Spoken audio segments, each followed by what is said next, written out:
Good evening, good evening, good evening. Welcome to Tuesdays with Terrence. It's another Tuesdays with Terrence, and I am so excited. Oh my gosh, it's Tuesdays with Terrence. Let's make it live, let's make it live, and let's make it public. Give me a second to make it public. How are you beautiful people doing? I hope you're doing well.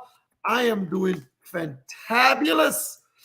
And it's the first day of spring. So now let's get it going. Let's get it going. Welcome to Tuesdays with Terrence. Now let me go make it public. Let me go make it public. Let me get on my page and make it public. Hold on a minute. Hold on a minute. Let's make it public. Let's make it public. Sometimes it acts up on my phone. Let's try to make it public. Edit privacy. It's public. It's public. It's public. Now it's public. Welcome to Tuesdays with Terrence. My name is H. Terrence Bardui. Some people call me H. Some people call me Havis. Some people call me Terrence. Some people call me Mr. Bardui. And even from the Commonwealth of Dominica, a.k.a. La Pointe, the enclave of Point Michel, you call me little boy or Luca boy. Dominica made me, Boston raised me, now the South sustains me. Welcome to Tuesdays with Terrence, man. Last week, we had a beautiful, beautiful show with Miss Jennifer Warfield. She tore it up.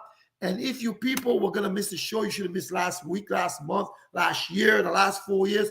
We are celebrating 4 years. And tonight, I have a very special friend from Boston, and I can't wait to get her on the show. But just before we do that, though, while people are starting to come in, I might give you a shout out in a second. Let's see who's starting to come in. Now that it's public, I'm going to share it to her page. I'm going to try to share it to her page. Let me make sure I can share it, and I'll make sure I do that in a second. But, my special guest, I'll tell you all about it in a little bit. But while we're doing that, let's play some music, man. Let's play some music. This song right here, I just found a little bit about this song the other day, and I want to share it with you. So let's go in there. Let's see if I can find it. So we can start the show. So how's everybody doing in the first week of spring? Hope you guys are doing well. I had a whatchamacallit? A beautiful weekend. A beautiful weekend. My daughter turned 29 on St. Patty's Day, and we were celebrating. We were down there. We had a great time. And I have to make some posts on Facebook. I haven't put all the pictures up yet. I will. But, it's the first day of spring. And I hope you guys are doing well. I want to say good evening to those who, if you don't put a comment, I can't really tell that you're watching.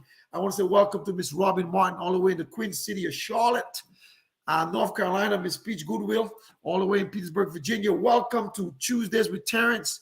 I know Sandy Badu is watching. The beautiful Sandy, I know she's watching, but I can't see her. But whoever else is on there, you guys going to have to put something in the chat so we can get to it.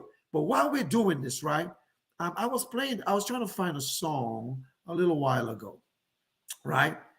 And this song exemplifies what my guest is, or who my guest is. It goes a little something like this. Strong, beautiful woman. Oh, don't let the world let you down. Look within yourself and remember who you are. Remember who you are, ladies. It's Women's History Month. Welcome to Tuesdays with Terrence. Strong, beautiful ladies, women, yes. 10 years old in embrace. You know what? Let me stop it. I gotta start it back again because I just love the intro. It goes a little something like this. Strong, beautiful woman. Oh, don't let the world let you down. Look within yourself and remember. Quincy Joyce Sport, Delphina LeBlanc, all the way in Ottawa, Canada. How you doing tonight? Mr. Wincy all the way in Dominica, and all the others who are watching. Welcome to Tuesdays with Terrence, man. I have a special guest tonight. You guys got to meet this lady. I've known her for a long time, about 30 something years, but we're not going to say how old she is because I think she's like 22. But we're going to do that in a minute. But just before we play our theme song, this past Sunday was my daughter's 29th birthday. And we went down and celebrated. We had a great time. And I was so excited. You know, my son's doing great things as well. You know, the new job, and his birthday was a couple months ago. And it was so good to be around family. We enjoyed it. But guess what? Tonight, though, it's Tuesdays with Terrence. Felicia, how you doing? And all the others who are coming in, Miss Esther Durant Casimir, all the way in St. Martin, and all the others who are coming in. You know what? Just before I play a song to introduce my guest, because I want to give her all the time, we need to go into WhatsApp and get my theme song so that we can do it the right way. You know, I usually have it queued up, guys, but sometimes I am so tired from driving from Atlanta, but I couldn't sleep because I was so excited about the show. I was supposed to take a nap and I just couldn't sleep. And I told my guests I'm going to take a nap, but I just couldn't sleep because I was just so excited. But as we normally say on the show, welcome to Tuesdays with Terrence. Our theme song sung by my baby sister, Miss Maynard Thomas, all the way in Snellville, Georgia, close to where my client is tonight. Here we go. Well, what's happening with it's not working? It figures it's going to do that foolishness, right? Let's start it over. Let's put it back up. There it comes. There it comes. The devil always want to play a monkey wrench, not with my special guest tonight, because my God is more powerful than you. There we go. You see, it doesn't even want to do it. You know what? Forget him. Forget him. We'll get it up in a second, right? Let's try to get this stuff working for you. So anyways, I have a special guest, right? And, you know, they asked me to play a song, you know, for them. And I'm going to play that song. But before I play that song, I think I want to bring them in on this song, Strong, Beautiful Woman. And the reason why I want to do that is because I feel she's strong and she's a beautiful woman, but she's stronger and she's more beautiful. And guess what? It's Women's History Month. And I'm so excited. Ladies and gentlemen, and we'll play her song a little later for you guys, all right? We'll do that. But I want to introduce to you, with any further ado, let me unmute myself, and maybe we can play our theme song at the end of the show, because the devil's trying to throw a monkey wrench into this. Mr. Alvin Vassar and all the others who are watching tonight, welcome to Tuesdays with Terrence. And let me put her on. Let me put her on. Exit, and there she is. Strong, beautiful woman. Oh, don't let the world let you down. Yes. In yourself and remember. Dr. Jordan. Hey, Vis, Terrence. How are you? I am so excited to be on the Tuesdays with Terrence show. Thank you so much for having me. Girl, I am so excited tonight. I don't know. You see, all along the speaker was working, right? But the devil want to throw a monkey wrench so we can't give you the proper introduction, right? But Dr. Juliet Jordan, how are you tonight, my friend? I am fantastic. Thank you for having me on the Tuesdays with Terrence show. You're welcome. You are. First of all, I want to give you my condolences. I think it was a couple weeks ago. Was it last week or a couple weeks ago that you guys buried your dad? It was last week. And I want to give you my condolences from my family to yours. You know, I'm an orphan, so I know what it is to lose a parent, but I don't know what you're going through because everyone goes through different. But from what I saw from the pictures, you know, at the wake, I saw you, boy. You were putting your hands up. You were having a good time celebrating his life. And I just want to say my condolences to you. So let's start as people start to come in. I'll give people a shout out in a minute, right? My speaker's acting a little funny. When we get it back up, we can do it. So that gives you more time. So First of all, I want you to tell us, you don't have to give us your personal address and all that stuff, you know what I mean, or your phone number. But where are you coming live to us from? What state? Where are you now? I am live from Lawrenceville, Georgia. You know what? I drove to Lawrenceville, Georgia yesterday. Did you know that? I know. Oh my gosh. And I didn't even try to. Beautiful, beautiful place. It is, but I was there for my daughter, so I didn't have any time for anybody. But next time I'm down there, we got to have lunch or something, or I might visit your church or Absolutely. what, something like that. Because I got friends who go to Absolutely. your church as well. So you are in Georgia, and I'm so excited. It's Women's History Month, and when I called you, to ask you to be a guest on my show a little over a month ago, um, people don't know, and we'll get to it. You currently you're a doctor of pharmacy. We'll talk about that. But you're also in medical school for your medical doctor. Well, we're That's going to talk about right. that in a minute, Yeah. right? Because you're just so smart. And like I told you, you're the smart one. I'm the good looking one, right? But the thing is, glory be to God, right? But the thing is this, though. Just tell us, Dr. Jordan, a little bit about you. Where did you grow up? Where you hail from? I know where you migrated to, but can you tell us, you got about, 2 to 5 minutes to tell us a little bit about you. Yes. So I grew up in the beautiful Twin Island country of Trinidad and Tobago. Trinity Trinity to to the the bone. bone. Yeah. I migrated to the United States in 1993, and I moved to Boston, where my mom had been living. Because you know how it is, when you want to build a house, you come abroad, you work, and you try to do what you can to help your dreams to come to fruition. And so my mom sent for me to come after I finished high school. And I moved to Boston. And there is where I started my journey, my academic journey. I come from a strong academic background. My father was a teacher, and he was very strict, and he was very adamant that we do something productive with our lives. And so I started my academic journey. Um, my not my formative years, but college level academics in Massachusetts. I attended Emmanuel College, where I earned my bachelor's in business administration. Right in the Fenway. Yes, right in the Fenway, because we lived in the South End Right. area for most of my young adult life. And um, I did this while braiding hair on the side because, that's what I did to make money. Right. And so I was able to, while I worked at Harvard Vanguard as a secretary, I braided hair after work to help me pay for my tuition so I could finish tuition free Right. by the end of my bachelor's. And after that, a friend of mine, I didn't know what to do with my life at that point. I wanted to go on to something, but I didn't know to what.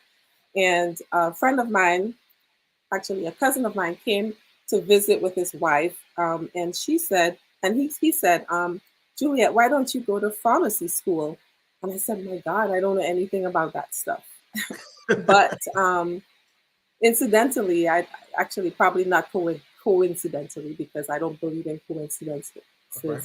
But there were two students from Mass College of Pharmacy working in my pediatric department where I was a secretary. And one of them walked up to me 2 days after my cousin had told me that and said, Juliet, why don't you go to pharmacy school? So for me, that was a clear sign that maybe I should apply. And so I applied, and 3 weeks later, I got in, and the rest is history with regards to my PharmD.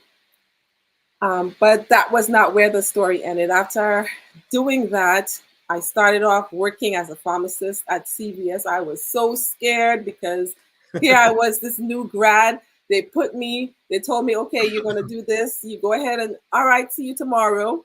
And I was so scared that I wouldn't be able to I wouldn't know what to do. But it turns out that you're smarter than you think you are. And Right. when the patients come in to ask questions, you know more than they do about the medication. So that turned out okay. And after working at CVS for about 8 months or so, I decided I wanted to do something more clinical because I enjoyed clinical pharmacy Okay. when I was a student. Right. And so I was looking online to see like who had like sign-on bonuses because I know I wanted to buy a house and all that stuff, but as a new grad, I didn't have the down payment money yet and so forth. So I was looking around to see who had scholarships or I mean bonuses so that I could have a hefty bonus to sign to purchase a house. And I saw this thing where they said if you join this service, they will give you a $30,000 sign-on bonus. I was like, wow, that sounds awesome. Yes. So 30. I signed up, and I didn't really know anything about it at the time. I knew that I would be required to wear a uniform. It wasn't the Navy, but it looked like the Navy. It wasn't the Coast Guard, but they have the same uniform as the Coast Guard. And I was like, what is this thing? So it turns out, do you know that there are 8 uniform services in the United States? I wasn't aware of that. I thought it was just Army, Navy, Air Marines, Force. Air Force, and probably Coast Guard. There's 8. So you basically you're like a veteran. You're a veteran. Yes, I You am a serve. veteran. Yes. Wow. So Yes. So, continue. yes, there are 8 uniform services.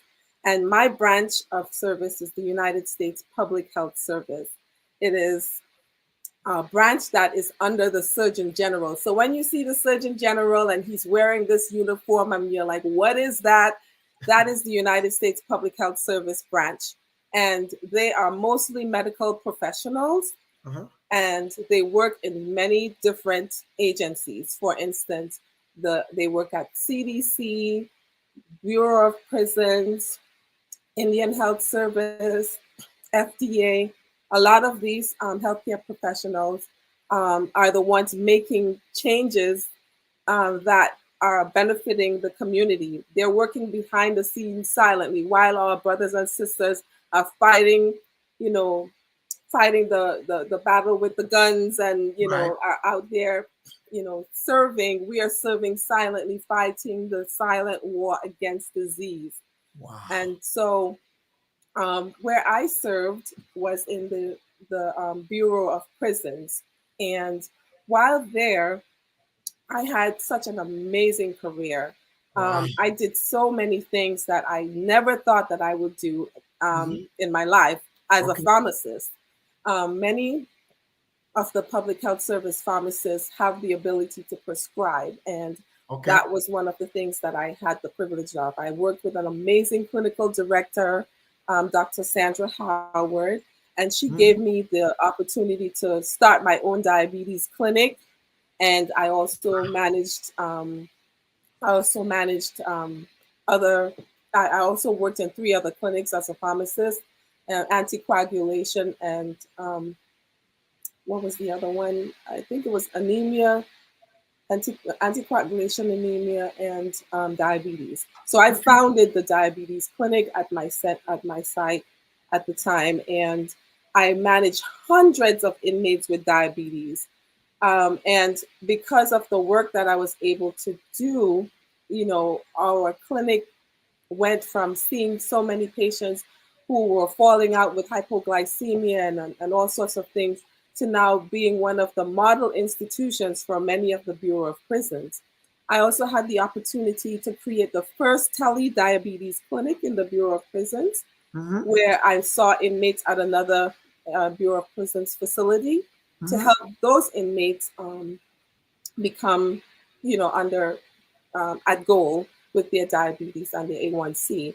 And so, as a result of the work that I did, I also got the opportunity to create 2 diabetes templates that are currently being used nationally in the Bureau of Prisons. Wow. So, yeah, I had a lot of responsibility. I was able to publish the data from my clinic, and so I'm a published author. So I am so grateful to have had the opportunity to have served in the United States Public Health Service. because of all the things that I was able to accomplish. And so, as a result of that, after my retirement in 2019, I was kind of bored at home. I didn't know Uh-huh. what to do. I was tired of folding laundry. Right. So, I decided to go back to school. And one of the reasons is that, But Doc, um, hold on a moment. yeah, You're trying to tell me there are some people who don't want to go to school. You already have a great career. yes, You're doing great. You have a family. yeah, We'll talk about that in a little bit. But you didn't just go back to school. I mean, go back to schools. I want to take a course on I don't know, crate building, or I'm going to take a course on painting.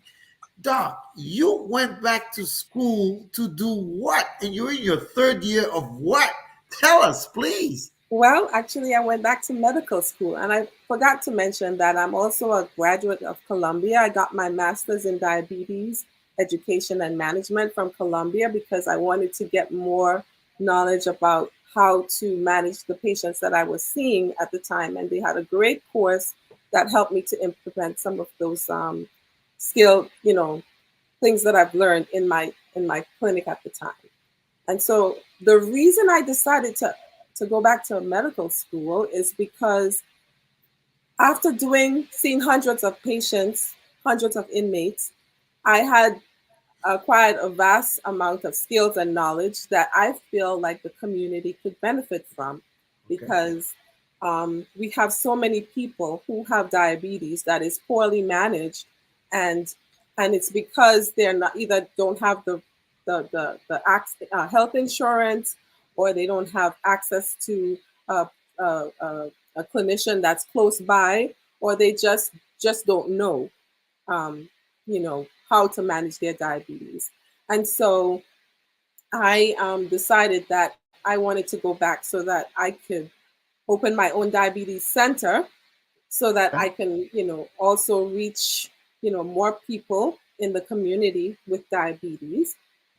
And in addition to that, I started a company called MITRE Inc., which is going to be focused on tele-diabetes, sort of, so that we can not just meet people in the local area, but Uh-huh. be able to expand the services to people across the country. Um, You know what, Doc? Sorry to interrupt you, but I know that, as you know, this is a financial show, and I talk about health as wealth all the time. I do videos of walking and trying to tell people. And there's some people watching right now I know who have diabetes. Some may be my clients, some may be friends. And in the African American community, I know you say you were in the Bureau of Prisons as well, and there's a lot of mhm. African Americans in prison as well. And I know that,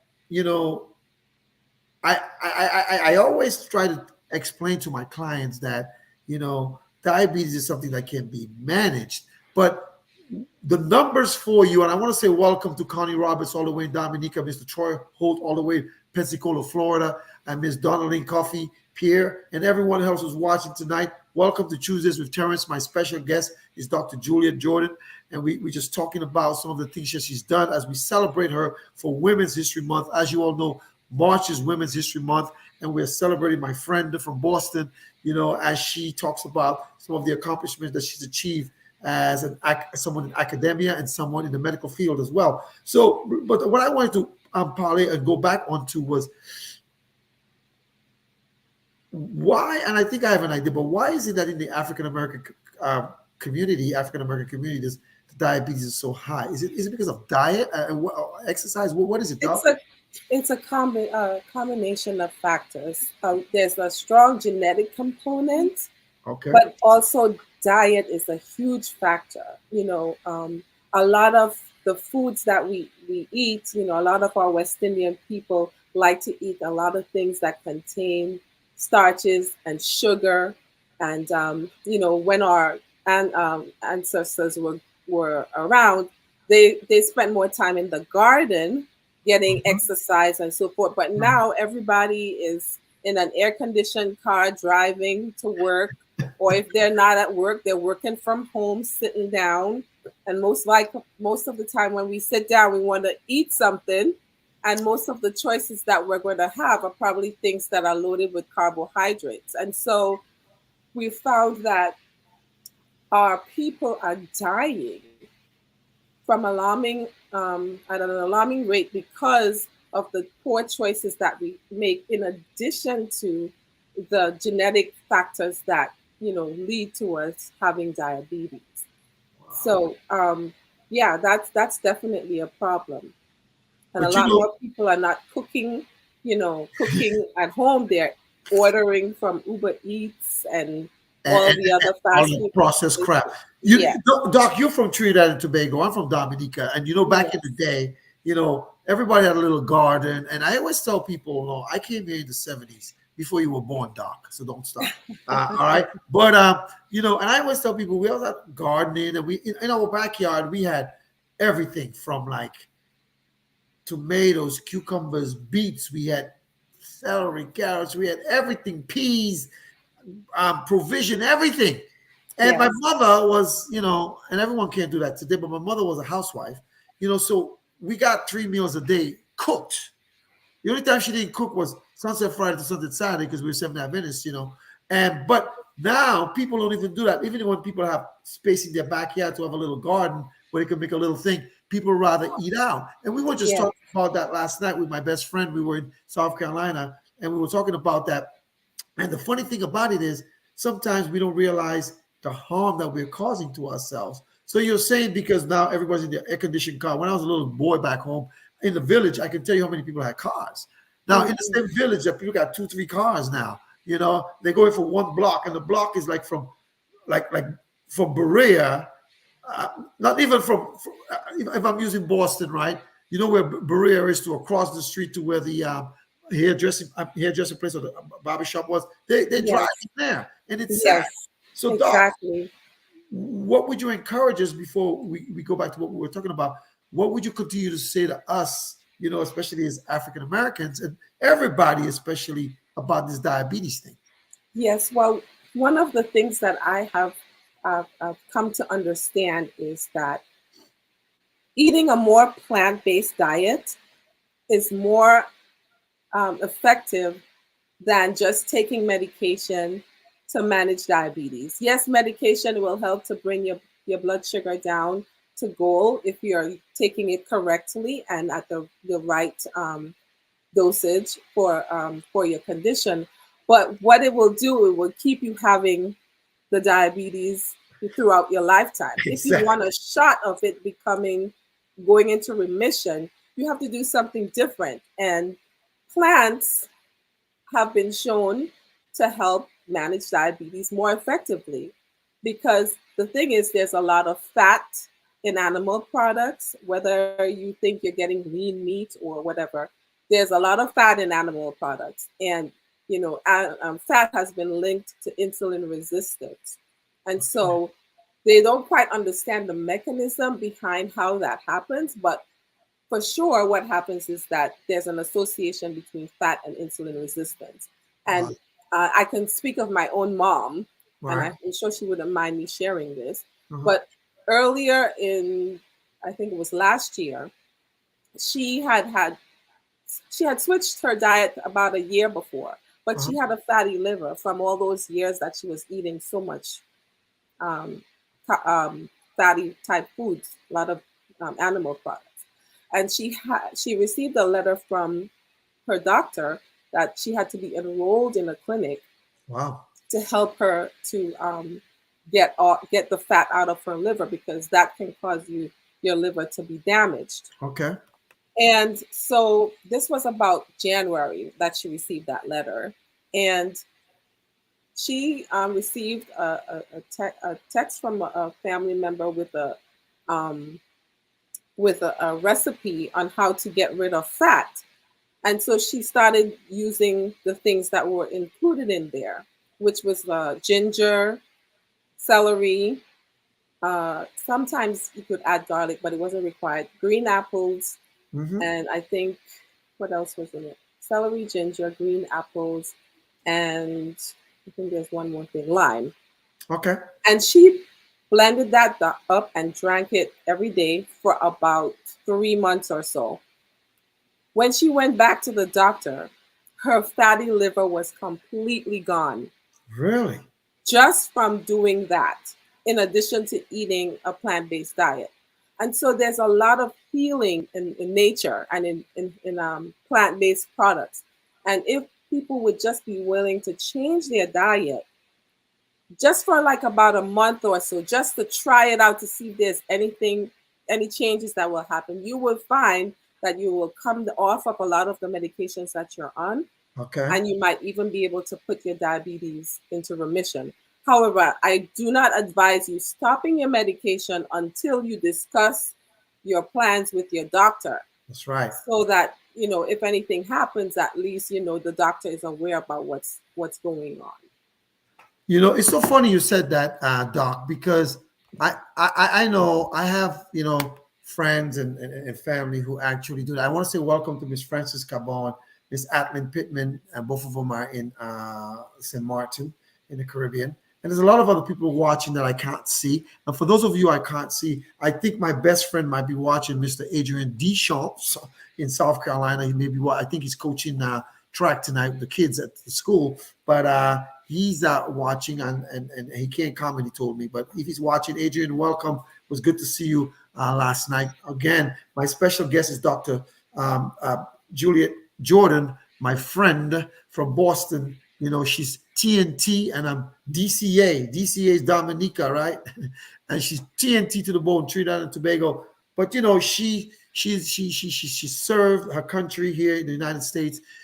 She's a pharmacist, and she's talking about dieting with diabetes. She's not telling you not to consult your doctor. She's just saying that sometimes it's reversible with diet. But Doc, a little while ago, and I know this is really important, and we'll come back to that a little bit, but you already accomplished educationally, but then you decided to go back to medical school and get the MD as well. You got the doctor of pharmacy, you got the master's from Columbia, and then you're doing this. So you're in your third year of medical school. Just about to go into my third year, Just about to after go I to your take third my year. step one exam. Yes. Oh, okay. I'm so excited for you, Thank and you. all the wonderful things. But just before we transition, I want to go back a little bit because we kind of skipped it. I know you have two precious ones. Yes. We just want to give them a shout out. What are their ages? My daughter is 11. Her name is Juliana. Uh-huh. And my son, he is Jaden, and he's 13. I know. I see the pictures when you guys go on vacation. They're in the water. They're having a good time. I just Yes. want to say welcome to and thanks for sharing your mom with us for about an hour as we go through the program. But anyways, so you're about to go to your third year of medical school. So what is your concentration going to be at? Have you decided yet, or you don't know yet?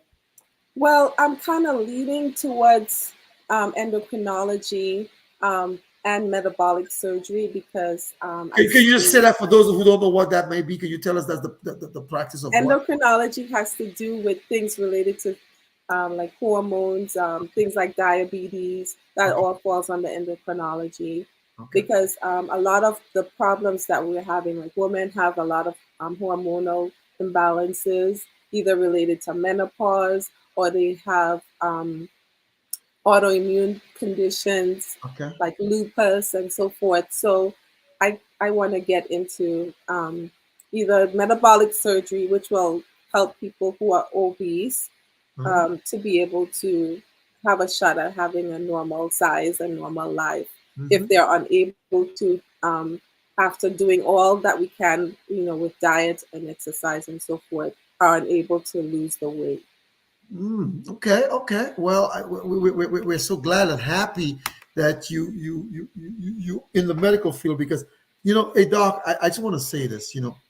In the Caribbean, I'm not knocking African Americans in the United States. I'm not doing that at all. I'm just making a point. I know back home, like when I was a kid, high school, maybe it's changed now. High school was a privilege. You had to sit an exam and pass it, Hmm. to go. Here everybody goes, and here it was like they even had social promotions where, well, you don't want because your friends are going to the next grade. Because I remember I'm a big sports fan. I used to play for the Washington Redskins, He's not called the Washington Commanders, and he Mhm. graduated from the University of Oklahoma, and he couldn't read and write. I don't Oh, know. Yeah, people doing his stuff, but the point I'm making here, I know education is key in your family, and yes. and that's something that you're looking. But let me ask you, you know, as a woman, an African American woman, as a mother, you know, what word of advice could you give to young, some parents may be watching and they may have some young children who may be a woman like you, a young woman or a young man. And I know STEM is, I'm going to have a show next month with an engineer, one of my clients. We'll talk about STEM. And I also have a medical doctor next month as well, talking about STEM as well. But, why is it important that people get into STEM, Oh science, my goodness. It is so important, people who look like us? especially for people who look like us. I'll tell you this much. My dad, God rest, may his soul rest in peace. My dad was sick for a long time, and he could have died probably maybe 10, 15 years ago. Uh-huh. But because my sister, who's an ICU nurse, and because of I'm a pharmacist, we were able to intervene many times when Wow. the doctors were ready to throw in the towel on him. Uh-huh. Because of the medical knowledge that we have, we were able to save his life many times. And this is part of the reason that I am becoming a physician, because I see how our African American people are discarded, especially when they're old, or if they don't have, the financial status that, like the rich people can afford. They're often not given the best standard of care, because of what they look like. Many women die, as a result of childbirth and things that can be prevented because they're not valued the same as other races. And so I think it is very important, especially if parents are listening, encourage your children to do something in the medical field.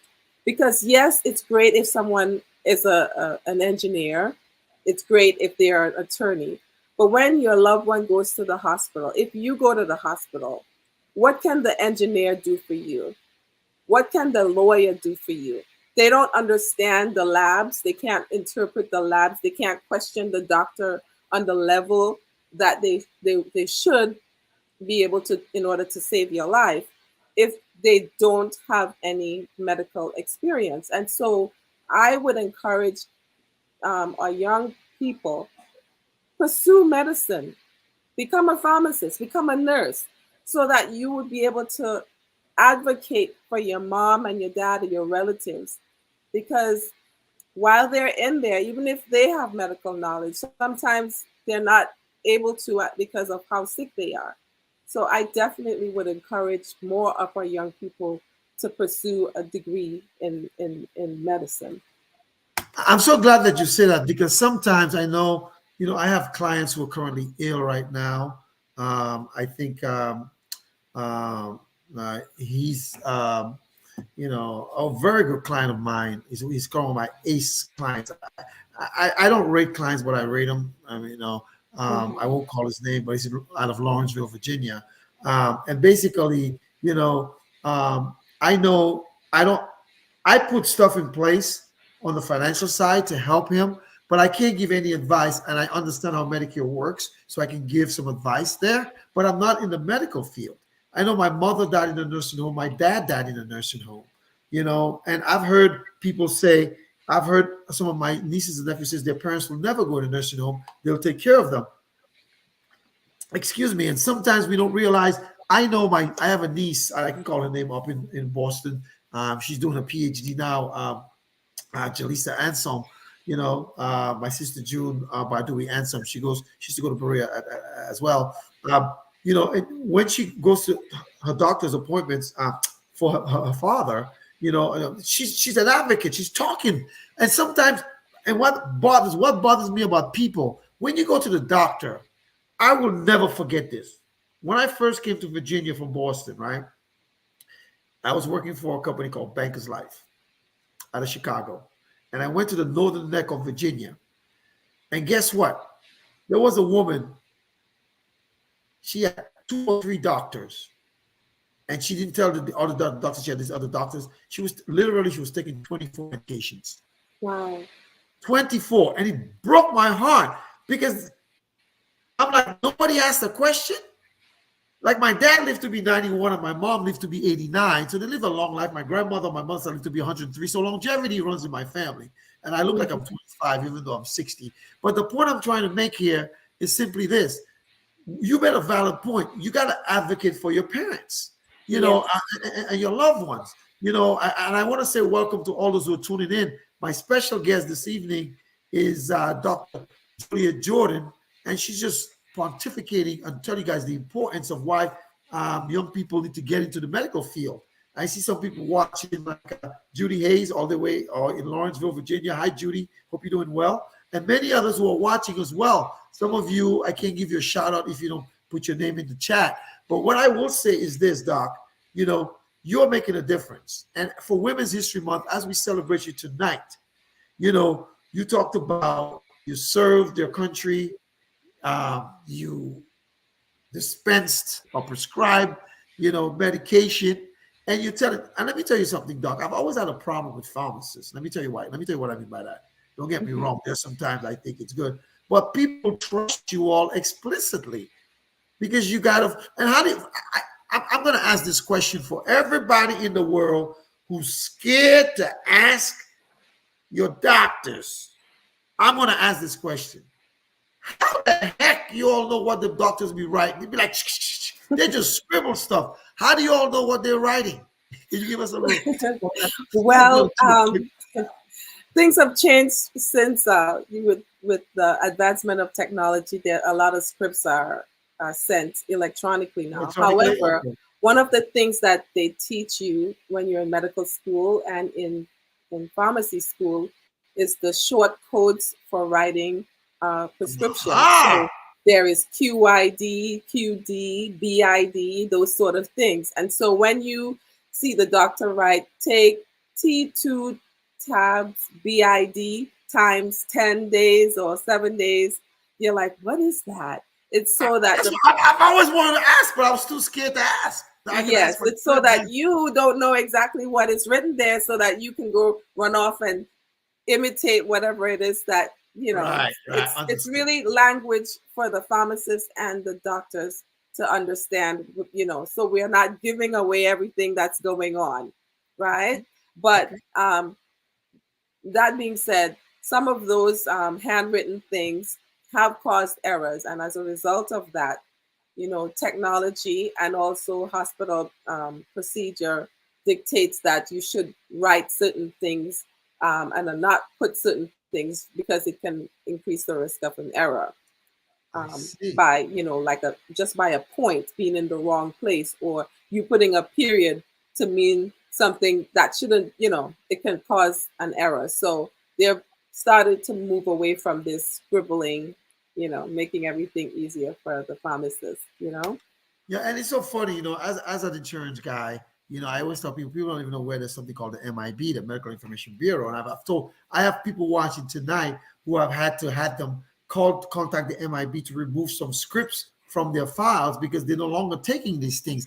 And it affects your underwriting and your rating in terms of what are you going to be standard, preferred, elite, substandard. And it's really, really important that we do that. But everyone, my special guest is Dr. Juliet Jordan. As we celebrate Women's History Month, I'm celebrating all the women this week. Last week, we had Jen Warfield on talking on the financial side, but today we kind of talking on the medical side.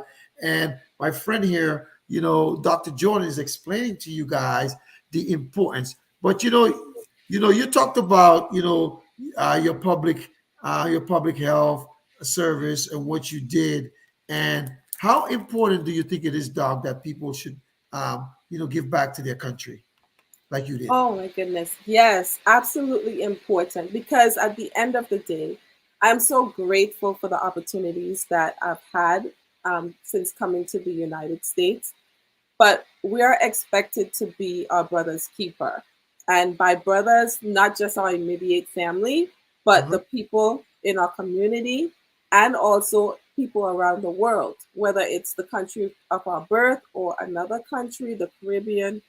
we are expected as God's children to be able to serve each other. And so for me, my way of giving back is through education and serving in the community.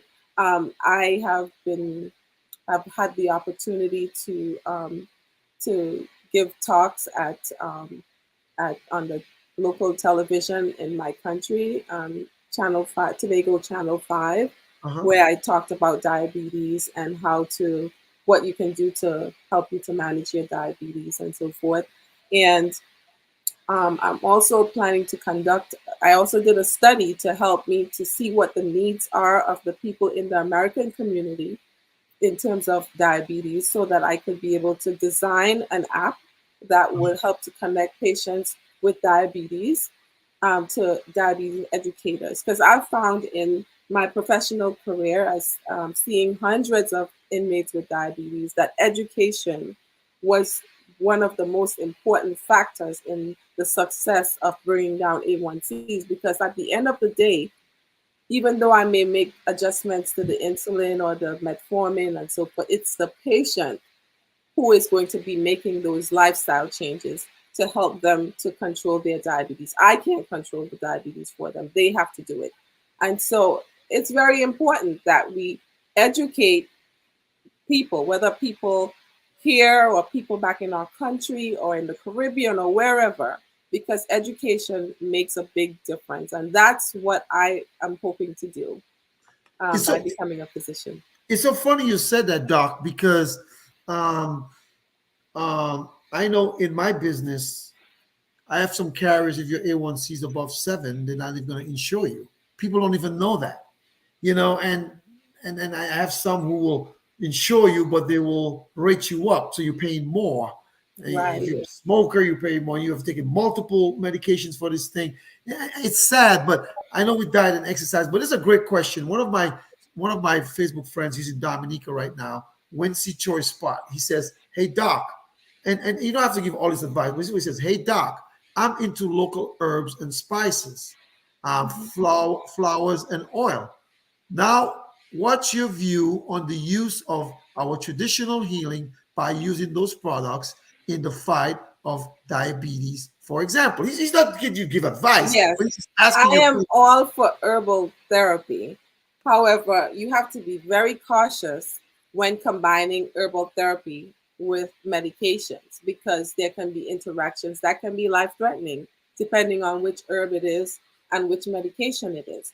However, if you are using certain things, you should always tell your doctor or your pharmacist about it so that they can do a drug interaction check for you to Uh-huh. see if the thing that you're taking will cause any, problems with the medications that you're currently taking. Um, the goal is to get you off the drugs if possible. And one of the best ways to start is by changing your diet.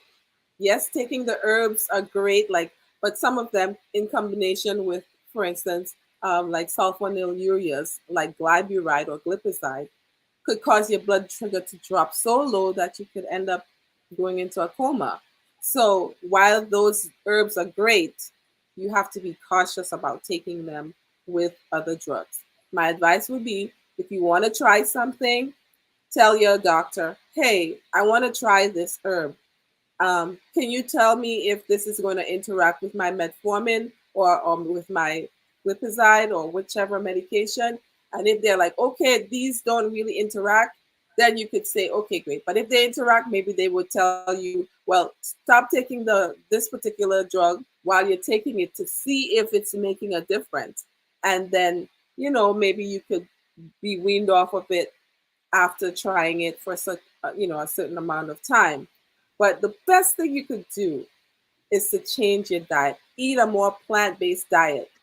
That Yes. right there will work more effectively than any herb or any medication. Well, I shouldn't say work more effectively, but is as effective at and giving you a shot of going into remission. And this is not regarding people with type 1 diabetes, just to be clear, because type 1 diabetes patients, you need to take insulin in order to live.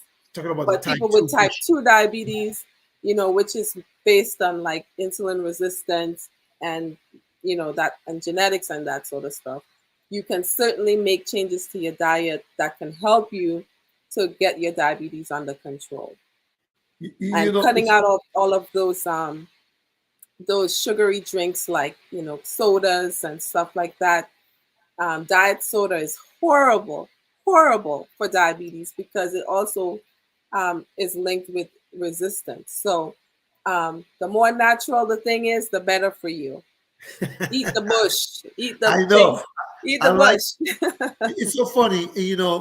I'm not here to ostracize anyone. Yes. I'm a vegan, and but I have a problem. I do like. I mean, my middle name you all thought was Terrence, but my my middle name is Sweetness, which is sugar. I love me some sugar, which is not Right. good for you. But Right. I believe, but I've always tell people, and sometimes, doc, and I have no medical background, zero, but I believe health is wealth, and Hmm. I believe people can walk these things away and diet these things away. That's what I believe to my Hmm. core in my heart. But I think sometimes the desire to want to change is not as strong as the desire to eat what you want to eat. It's Because I have, hard. It's hard for me too, because I love sweets as well. And when I'm studying, I want to eat sugar. And even though I'm not eating chicken and so forth, the sugar has a really bad effect on my body, and especially when I eat a lot of it. So the thing is you have to decide, do you want to live, do you want to keep your body parts, do you want to be around for your grandchildren, do you want to live a life, you can live long, but do you want to live a life that's long and painful, or do you want to live a life that's long and healthy and prosperous? And so you have to decide whether you love food more than you love life. And that's really it. So some people are saying I could never stop eating meat, and that's okay if you feel that way, but maybe you can eat it on special occasions. If you feel like you could never stop eating it forever, like say pick you know once a quarter, Christmas, like Easter. maybe for Thanksgiving, Christmas, Mother's Day, whatever it is. Right, The right. problem is like an alcoholic, right? You can never tell an alcoholic to drink in moderation, And you can't, because exactly. because he's gonna go right back to it. It's really hard when you love something. When you just have a little bit of it, it just brings back those cravings, and so you know I would tell someone, if you have a health problem like diabetes, you cannot approach life the same way as someone who doesn't have diabetes. People who don't have diabetes, they can eat all the meat that they want, you know, Exactly. right? Because they don't have the same problem you have. So when you have a problem, you need to deal with the problem in a manner that is going to help you to heal. So that's really my advice with regards to, and another big thing about that diabetes is the sex thing. Everybody wants to have a good sex life, right? Exactly. And so if you have diabetes, you really should go plant-based, because the sugar and the fat, when it's mixed together, It it causes it, impotence and it can cause you to ED. It have causes ED. some some some problems with Right. potency I problems. had, hey doc, I had a herbalist on the show once, and he was talking about, someone says about like coffee. I just want to say welcome to, I see Beth Amato, my client there in Florida, and Ann Marshall watching in the Virgin Islands. Welcome to Tuesdays with Terrence. My special guest is Dr. Juliet Jordan, and we're talking about celebrating women, but she's in the medical field, and we are just addressing some issues as we celebrate her as you know, a pharmacist, and also she's actually going to a third year of medical school to become a medical doctor as well. But you were just mentioned, and I'm a man, right? And I'm telling you, no disrespect, and I tell people I don't have a problem having these discussions. You see people. One thing that would devastate me is if I had to take that little blue pill. So what I keep telling people is, my life, I don't drink alcohol, I don't eat meats. I walk, I exercise. I'm 6 foot, 180 pounds. I'm height weight proportionate. I try to, maintain what I go on. But there's some people, it's like they want to do. I have a brother-in-law who he's a double amputee, due to diabetes. And I know some other people who had other stuff happen to them. And like you said, if you don't want that, you got to change what you're doing. But sometimes, like I said, the desire to not to do it is greater than desire to do it, because you're like, man, I want to not have diabetes or be better, but I want to drink my sugar, my soda, and all that foolishness. But hey, doc, and men and women need to talk to their men about that stuff. Exactly. Can you That explore on is that for where a it's a moment? Can you explore on partnership. that for a moment, please? Yes, that is where the partnership is critical, because most of the time what the husband eats is because of what the wife is feeding him. You can't feed your husband oxtails for 20 years and expect him to perform like when he was 20. It's just not going to work, Preach, preach. right? So I have a friend, and I'm not going to mention her name, but she is in her 60s. Her husband is in his 60s. And he has been plant-based for most of his life. And in a group, she was saying that her, the women were talking, and she's like, oh, my husband, he don't have no problems. He just as good as when I met him, right? Uh-huh. And so because of that, one particular woman wanted to try out her husband because her husband can't perform anymore. She got insanely jealous and was, Understand. and these are some of the things that can happen when people are not satisfied in their sex life, because after a while their husbands become impotent, either because of the type of medication that they may be taking or because of diabetes.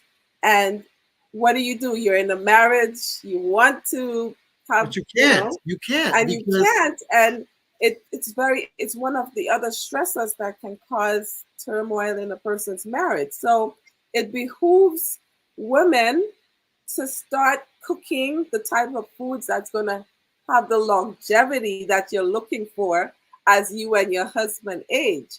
And so plant-based diet is more likely to sustain the sex life over a long period of time compared to eating a diet that is rich in oxtails and curry goat and all the other stuff that, that you love. clogs up the arteries and the stuff that makes a person not perform well. But doc, like you said, people can have those things if they don't want to give it up periodically, but not every day. And Right. it's funny. By It's periodically, I mean like very periodically, not like every other week, more like once a quarter, a little bit, just because you know, because the thing is, you cannot have a disease like diabetes and expect to eat the way that you're eating if you wanted to go into remission. If you're fine with just taking the medication and then eating whatever, then you can do that, if that's what but if you want a shot at it going into remission, and by this I'm talking about type 2 diabetes, not type 1. You need your insulin to live with type 1. But even people with type 1, based on their diet, can develop insulin resistance as well, because if they gain weight and then they're somebody who's like eating fatty, greasy stuff all the time, then they can also have type 2 type features in addition to their type 1. Wow. You, Yeah. you know what, Doc? Our time has come and gone, and that's why I got to get you back, because I know you're in medical school as well. Winston Choice Spartan said what he said, we do gluten free. This is what I put on the show. He said we do gluten free flours which may contain starch. Is it conflicting using a healthy gluten free flour while the starch may be the issue? And sometimes what I tell people is like, I am not a doctor. Seek professional help for some of the things that you need to do. But sometimes, you gotta, if you want change, you gotta make change. And like you said, I agree with you, Doc, that, especially for those men, in relationships and stuff, you guys, you want to be able to do what you want to do, and you can't just eat whatever you want to do. Alcohol messes that up.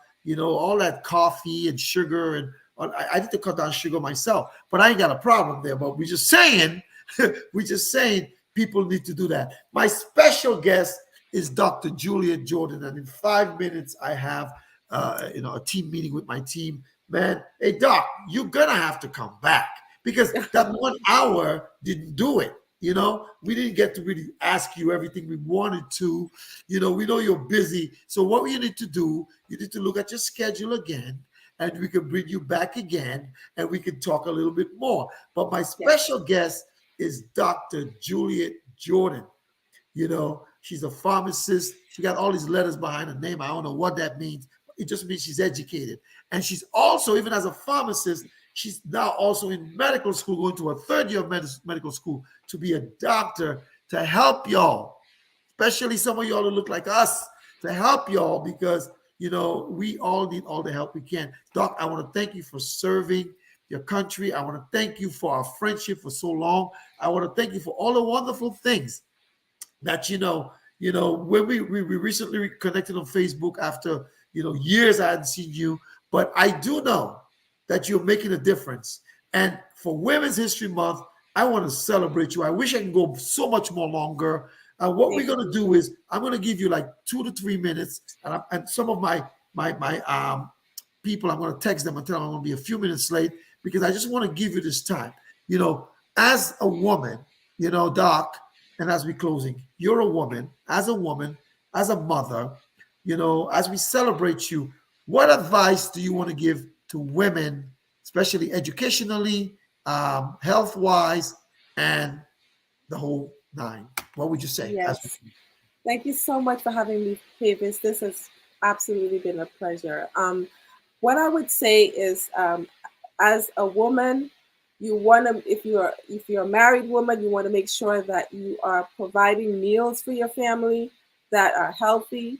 You want to help guide your children into a career path that is not just going to benefit them, but benefit the family as a whole long term, such as a career in medicine or as a nurse or as a pharmacist. You also want to get life insurance, because you never know what's going to happen to you. And you want to make sure that your family is taken care of in the event of your passing, or reach out to a person like Havis, who is an expert in these financial issues. He can help guide you into how you can utilize your insurance to help you to deal with such things such as taking out funding your tuition and all of these different things. And also, of course, if you are going to pursue a degree in anything, make sure that you give back to the community and to your people so that other people can also benefit from, your knowledge and your expertise. Doc, it's so funny. We want to thank you, and everybody's saying thank you for coming. Amen. Hi, truth. The thing about it is, the hour went by so fast, and I don't think it's fair. I want to give you some more time, but like you said, I have to get to a meeting. But I want to thank you so much for coming on to the show tonight.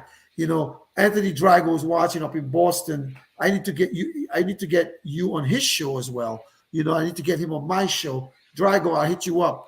I'll hit you up with her because she's a Islander, TNT to the bone, and it's good to get her on your show as well. And we'll talk more about your business, your published author, all of those different things. We'll talk about that. We will do that. I want to thank everyone for coming tonight. For my friend, Dr. Juliet Jordan. I mean, she is beautiful. But not her beauty, her brilliance. Her brilliance is what blows my mind. And we were talking last month, and I was just trying to tell her how I remembered her back in Boston. But she is bright. I always thought she was this shy little girl, but now that she's a grown woman, she's like strong and powerful, and she's out there making a difference. And I wanted to support her and celebrate her for Women's History Month. Next week, our guest will be Miss Lisa Mitchell out of Dallas, Texas. She's an assistant vice president with National Life Group. We'll talk about on the financial side. But I just want to thank you, Doc, for coming tonight.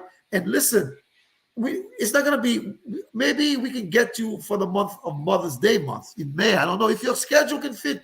I think we need to talk more because I think people are enjoying this. We had a great turnout tonight. A lot of people were watching. People said awesome show let's just show a couple of it. Robin Martin says awesome show. This I would be happy to come back and do a special on diabetes and yes. Can we do that? Can we schedule that? And you know what? And the reason why, and sometimes what we could do, right? We can do something where, see, Tuesdays, my time is limited from 7 to 8 because at 8:05 I have a meeting with my team. But maybe we can do a special thing one time or have a series. Yes. 1 hour this week and an hour this week. So that way don't take too much of your time because you are in medical school, and diabetes is something that's in the African American history. I mean, African American history and African Americans, a lot of them are suffering with that. And it does not show if you're African American. I don't care who you are. Anthony Drago says for sure he wants to get you on his show as well. We'll certainly do that. Esther Durant Kazemi says thank you. Donald says thank you. Anthony Drago says thank you. A lot of people are happy with the show tonight. We had a great turnout. And for those of you, I know you guys sometimes don't want to share my stuff, but this is stuff she's talking about, health stuff here. Yeah, at the end, we're sticking a little business in there. But what I'm trying to tell you guys is, you know what? We just want you to know that health is wealth. And therefore, you need people like Dr. Jordan to continue to tell you the good stuff. So we'll make the connections. Dr. Jordan, just stay on the line for 1 minute as I close. Folks, I'm not even going to play my theme song tonight. I'm going to mute Dr. Just wave him goodbye, Dr. Jordan. Just tell him goodbye. Thank you so much for tuning in. It was a pleasure. All right. Hold on for a second. Hold on. Folks, I just want to tell you guys this. I'm not going to play any theme song tonight as I leave. I'm going to get her back. She's an islander like a lot of us, and I'm proud of her. I'm celebrating her for Women's History Month. She gave you some good tips. We can talk about more. She says she's willing to come and do a thing on diabetes. She was the one doing the prescriptions for some of y'all who got it. And maybe that would be a good forum where we can have more interaction. So, Dr. Jordan, just hang on. I want to thank you. And for those of you who sometimes you don't like sharing my financial stuff, I think this is something you can share for other people to see. They can know who she is, and we'll talk more about her businesses in the future, and you guys can get to follow her. But if you want to follow her, I mean, on Facebook, we didn't talk about what her social media handles are. I will do that later. But on regular Facebook, she's just Juliet Jordan. She shows her family in there. She doesn't talk much about her stuff, but we will find other avenues. We'll bring her back, and that way we can have a more comprehensive meeting. So for those of you that knows you don't have to be a star to be on my show, but I had a superstar. You don't have to have 1 million to be on my show. Just come as you are. God bless you. Good night. Hasta la vista. Mwah. I love you. And thank you, everybody. Good night, everybody. Boom. Yes.